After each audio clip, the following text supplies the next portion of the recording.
We have a gentleman who had just joined into our show. Very thrilled to have Matthew Green just join in here. Welcome, sir. Listen, thank you so much for all your constant invitations to hear from folks and see what folks are thinking in this moment. We're all thinking, Matt, that Bill C-22 should be made retroactive to the throne speech. Yeah, it's been like 627 days since it was first initially put through, and then the House, well, it rose basically, right? We went to election, and then that bill basically just died, and then they re-put it back in the same content of the bill a year later, and now we're here again with no context. It's so strange, Brent. They use the same footer from the previous year. Yeah. Exactly, and so I think that's what Joseph, what a lot of people, what I'm hearing echoing, Matthew, is they're wanting it retroactive back, like some kind of interim amount that will, at least while they work on the bill, to get people by. If they had the same attestation period as CERB did, Matt, why is it not possible? If we can do CERB in 18 days, why is it taking 35 times as long to even get a bill introduced? If they're going to introduce this bill in the exact same wording, they should make it retroactive to the first introduction. You're certainly not going to hear me spend a lot of time defending Liberal inaction on this bill. I would suggest to you right now what we're really focusing on isn't even just to be able to go back retroactively. We're trying to save people from the clawback that's happening right now on CERB. There are a lot of people who in my province in Ontario were on disability, and they were working, and they were, they took CERB, and now a lot of their benefits are going to be clawed back or frozen. Mm-hmm. They're going to spend a lot of time and energy going after regular folks, and they're going to let the big corporations and companies off the hook who took wage subsidies and rent subsidies and then paid out shareholder dividends and CEO bonuses. That is obscene. So you're absolutely right. Like, this is a government who just refuses to act. And, we're calling for the guaranteed basic livable income, starting with people with disabilities. It's something that we pushed for in the last session. We're reintroducing, we're pushing for it again now. But this government, they just seem to act on their own accord. And as soon as we get close to progress, they went ahead and called an election. Everything that I've heard so far, in my opinion, is interconnected. So when you talk about disability rates, these are social assistance rates that are legislated below the low-income cutoff line. So in Hamilton, for instance, 80% of the people who access food banks are on ODSP and Ontario Works. That is abhorrent. The reason why, in my opinion, governments have a punitive, and I'm going to say punishing, low social assistance rate is because they want to force people into low-wage jobs just to survive. Social assistance and minimum wage, to me, are interconnected. Here's why things like basic income and income supplements or portable rent subsidies don't work. Because our housing market has been completely captured by the real estate industry, by developers, by speculators, investors, real estate income trusts, and most specifically by banks. Banks offer the least amount of value to the actual production of goods. And what I mean by that is that banks don't actually have the money they lend out. They don't. We have a system that's called a fractional reserve bank system, which means if they have $2 in the bank, they lend out 10, and then they collect interest on the $8 that doesn't really exist. We borrow it into existence through our work. And this government, both Liberals and Conservatives, and I don't know what's happening in BC, but federally speaking, they've allowed for favorable tax benefits to real estate income trusts who are buying up 20+% of the housing market. They'll go into communities, they'll buy up 3 or 4 houses for $300,000, then they'll buy houses 5, 6, and 7, they'll overbid for $400,000 or $500,000. And the reason why they overbid on those houses is because then it brings the whole market up. So the money that they've paid out to the people in the first 3 or 4 homes, those same people cannot now afford to live in their same communities. So what all this means is that we've allowed what was originally supposed to be part of a societal good, which is basic housing, to be commodified and sold like stocks. And it's now a place of a storage of wealth for ultra wealthy investors. And this is the problem. We need a scenario that decommodifies housing. Like, I don't get too caught up in whether it's a co-op model, an assisted living model, a social housing model, a deeply affordable, below market rent model. What we need to do is bring the market back to a rational market. And a rational market looks like housing affordability based on people's ability to pay and not what the average market is. Because I can assure you the average person cannot afford to keep up with the investor class in this country, because the investor class in this country has access to capital that regular people don't have. Mm-hmm. That's just a fact. Mm-hmm. So that's what's happened. It's been captured, and it's been commodified, and it's been profiteered on. And quite frankly, the federal government has the ability to change the tax brackets for real estate income trusts.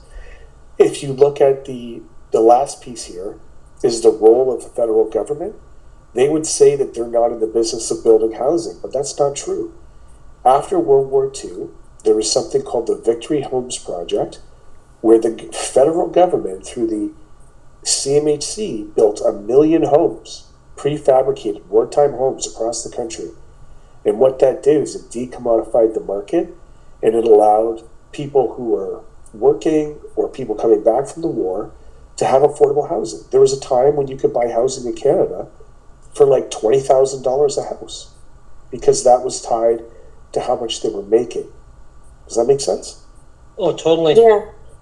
And you know, I have to confess, I'm so grateful to you for talking about it this way, because, okay, I used to live in Hamilton for a really long time, but I now live in London, Ontario. And here in London, Ontario, we just got this endowment of $10.7 million for affordable housing for 44 houses, which means that the houses sort of cost in the $240,000-ish range. But you're talking about investors bidding on housing for so cheap. I mean, it sounds kind of like the 5-digit dollar range.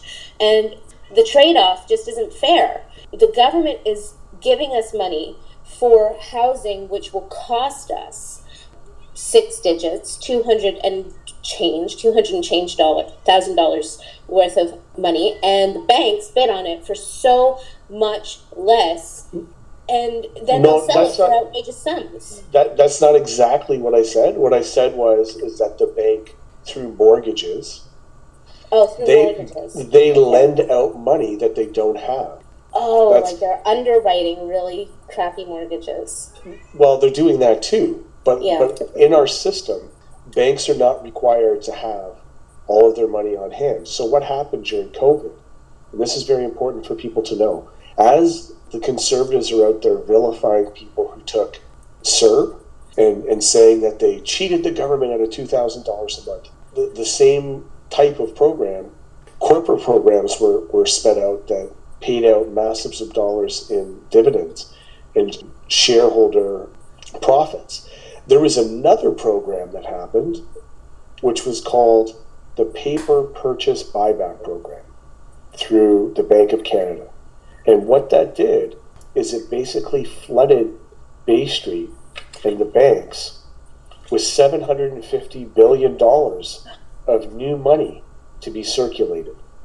So what does new money mean? It means the banks and lenders were able to lend out low interest dollars to investors to be able to go out and purchase more goods, including things like homes. They did this because they wanted to keep the overinflated prices of housing up, because there's a whole boomer generation who is banking on the fact that their house is quadrupled or has increased 5 times in profit. But the truth is that value, the value between buying a house 10 years ago at $200,000 and then selling it for $800,000, there's not really $600,000 of value. That's an illusion. That's the Ponzi scheme. And the people who are getting punished are everybody who's being priced out, where they're having to buy their starter homes at like $750,000 to $800,000 a home. It's ridiculous. It's absurd. Like, the system is designed this way. This is the way in which capitalism preys on every aspect of our very survival. So if you look at housing, if you look at the profits that are being brought in right now from our grocery stores, if you look at the way in which they're trying to privatize water, there isn't a company on earth that produces water. All they do is produce plastic bottles. That's what they do. Everything that we need to exist in life, which a modern Western democracy should be providing to people as a basic necessity and a dignity of life, are being bought and sold on Bay Street. In BC, like, what's going on here is, for every building that gets built, gets taken over by one of the REITs, they just buying them up because basically the landlord can't afford to keep the property, so they just come along and buy it up, right? And then they displace the people. Absolutely. And they said for every building that gets built, you're losing 15 out of the stock. Well, here's what's even worse, and this is what's going to come on the horizon. When I was a city councillor in Hamilton, we had the first wave of condo conversions coming. So in the 70s and 80s, when the federal government was investing in purpose-built rentals, affordable housing, the federal government did that. And then in Ontario, they downloaded onto the provinces, and then the provinces downloaded onto municipalities, which is why most city social housing in Canada is underfunded, because cities don't have the ability to pay for repairs to roofs and balconies and windows and heating and cooling. All they have the ability to do, and the only thing they're funded for, is to keep the lights on and to put on fresh paint and to staff it.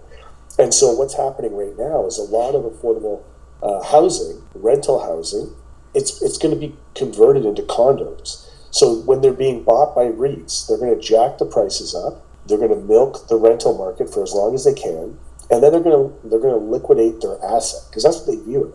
They don't view your apartment as it being your home. They view it as an asset on their portfolio. It's simply a line on their profit and loss statement. And so when the time comes, you're going to see a bunch of rentals be sold as like shitty condos for even more insane money. Let's look at this in a broader perspective. There's something I'm fired up about. Today the news hit that the Irving shipbuilding family, Arthur Irving from out east, if you're from New Brunswick, right, you would know who they are. They're coming to the government asking for another $300 million for the ship. They have a warship building strategy. There's a contract right now between the federal government and the Irving family to build 15 warships. These ships were originally quoted at $26 billion. They were going to pay over $1 billion a warship. Now, the parliamentary budget officer has come through and has indicated that it's not actually going to be $26 billion. It's going to be closer to $77 billion. There are some estimates that by the time this project is done, the federal government will have paid the Irving family $100 billion for 15 warships. When the government says they can't afford to give people a guaranteed livable income, or they can't afford to provide housing, dignified housing for people, I point them in the direction of the 15 boats they're going to send to go play war games in the South Pacific Sea. That's going to enrich one of the richest, wealthiest families in this country to the tune of $100 billion. That is obscene. There is no reason why somebody has over $1 billion. There just is no possible scenario in which somebody could claim that they deserve to be $100 billionaire. It's just not a thing.